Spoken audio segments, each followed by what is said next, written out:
Khairatabad science college. Vishu और उमे college के सबसे अफलातूनी लड़कों में से थे। जो ना बोला जाए वो सबसे पहले करने पहुंच जाते थे। इसलिए कॉलेज ट्रिप पर हैदराबाद आए स्टूडेंट्स में सबसे ज्यादा मजे भी वही दोनों कर रहे थे। उन्हें कई बार उनके सीनियर्स ने भी डांटा था कि कहीं ये बदमाशी उन्हें भारी ना पड़ जाए। भले ही अभी ये उनके कॉलेज का पहला साल ही था, मगर वो दोनों ही हर चीज एक्सपीरियंस करना चाहते थे। रात को वो दोनों बिना किसी को भी बताए अपने होटल से निकलकर एक वॉक पर चले गए।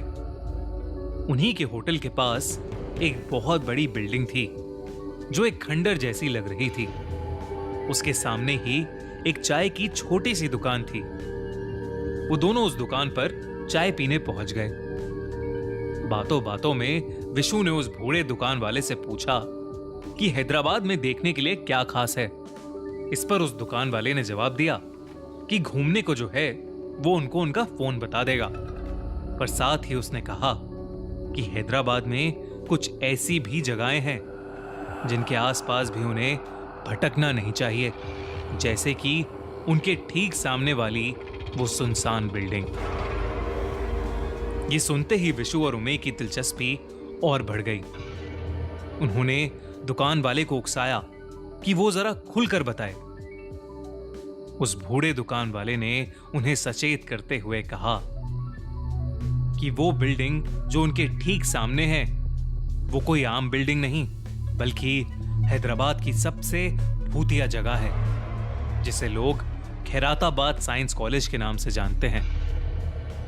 उस बूढ़े दुकान वाले ने बताया कि वो बिल्डिंग अब भले ही बस एक बड़ा सा खंडर बन चुकी है, पर वो आज तक वहां के लोगों को डराए रखती है। उस दुकान वाले ने बताया कि वो बिल्डिंग एक साइंस कॉलेज हुआ करती थी, जहां डेड बॉडीज पर मेडिकल रिसर्च भी किया जाता था। कहते हैं कि उसके बंद होने के बाद वहां से कभी वो डेड बॉडीज हटाई ही नहीं गईं। और उस कॉलेज के बंद होने के अगले दिन से ही वहां अजीबोगरीब चीजें होने लगी। दुकान वाला बूढ़ा आदमी ये बात कहते ही मानो कांप सा उठा, जैसे उस जगह का जिक्र ही उसे डराने को काफी था।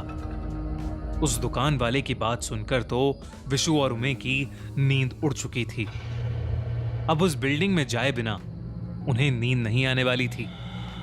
उमे को लगा कि दुकान वाला उन्हें बस डरा रहा था, मगर जब इस बिल्डिंग के बारे में उन्होंने ऑनलाइन रिसर्च किया तो उन्हें कई आर्टिकल्स मिले जो बताते थे कि वो जगह हॉन्टेड है। और कई आर्टिकल्स में तो वहां ना जाने की बहुत सारी वार्निंग्स भी थीं। पर उमे और विशु ने वहां जाने की ठान ली थी। आधी रात के बीच विशु और उमे अकेले ही खैराताबाद साइंस कॉलेज की तरफ चल पड़े।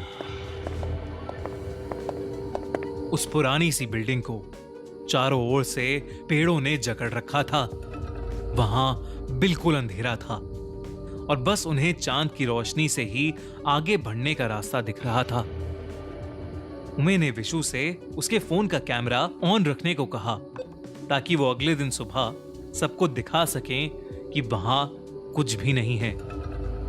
लेकिन जैसे ही वो उस बिल्डिंग की तरफ आगे बढ़े, अचानक एक चमगादड़ों का झुंड उनकी आंखों के सामने से गुजरा।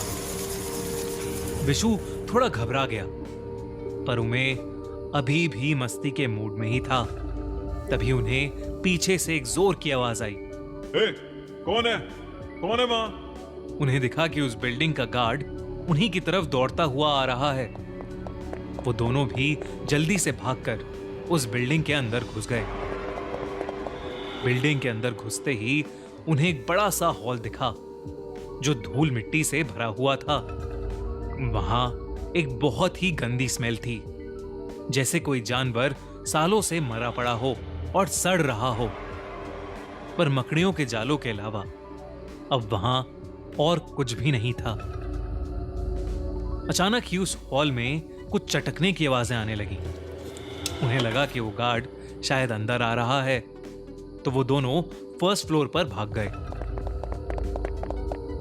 ऊपर वाले फ्लोर पर उन्हें चारों तरफ बस बड़े बड़े खाली कमरे दिखाई दे रहे थे, जो शायद एक टाइम पर क्लासेस हुआ करती होंगी। वो आगे बढ़े जा रहे थे कि तभी उन्हें एक रूम से बहुत तेज बदबू आई। उस रूम के अंदर घुसे तो उन्हें लगा कि शायद वो रूम कभी बायो लैब रही होगी, पर अब वो खंडर से ज्यादा और कुछ भी नहीं था। लेकिन उस रूम के कोने में एक खिड़की थी, जिस पर विशु की नजर जाते ही वो सहम उठा। वहां एक लड़की कूदने को तैयार खड़ी थी। विशु उसकी ओर उसे बचाने भागा।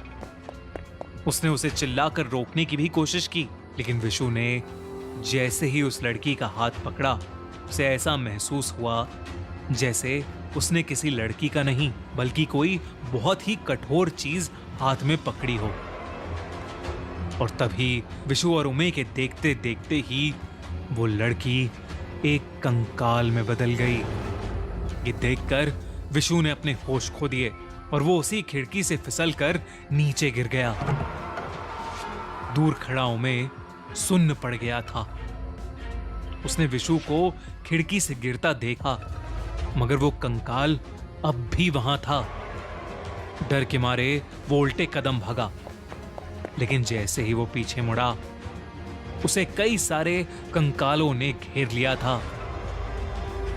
वो किसी तरह वहां उस रूम से बाहर भागा और वो सारे कंकाल भी उसके पीछे पीछे आने लगे।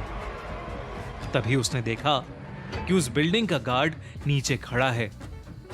उसने गार्ड को आवाज लगाई, लेकिन उस गार्ड ने कुछ भी रिएक्ट नहीं किया। उमे गार्ड के पास भागकर पहुंचा।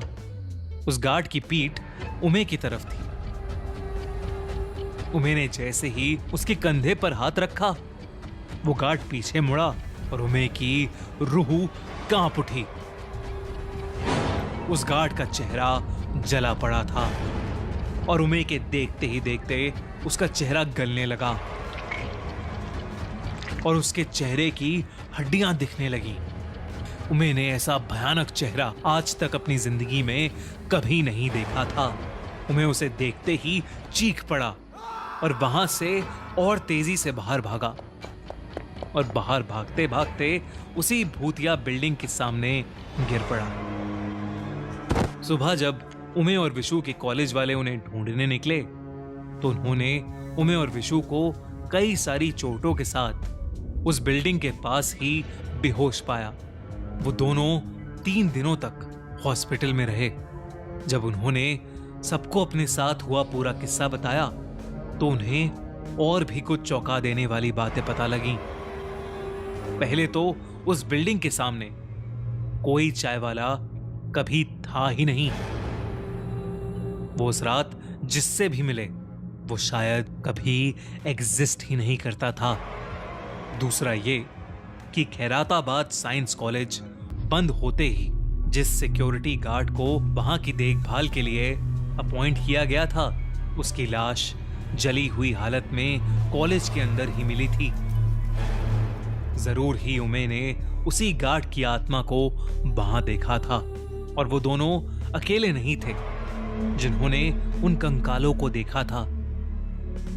ऐसे कई और भी लोग हैं जिन्होंने वहां से गुजरते हुए कंकालों को चलते हुए देखा है।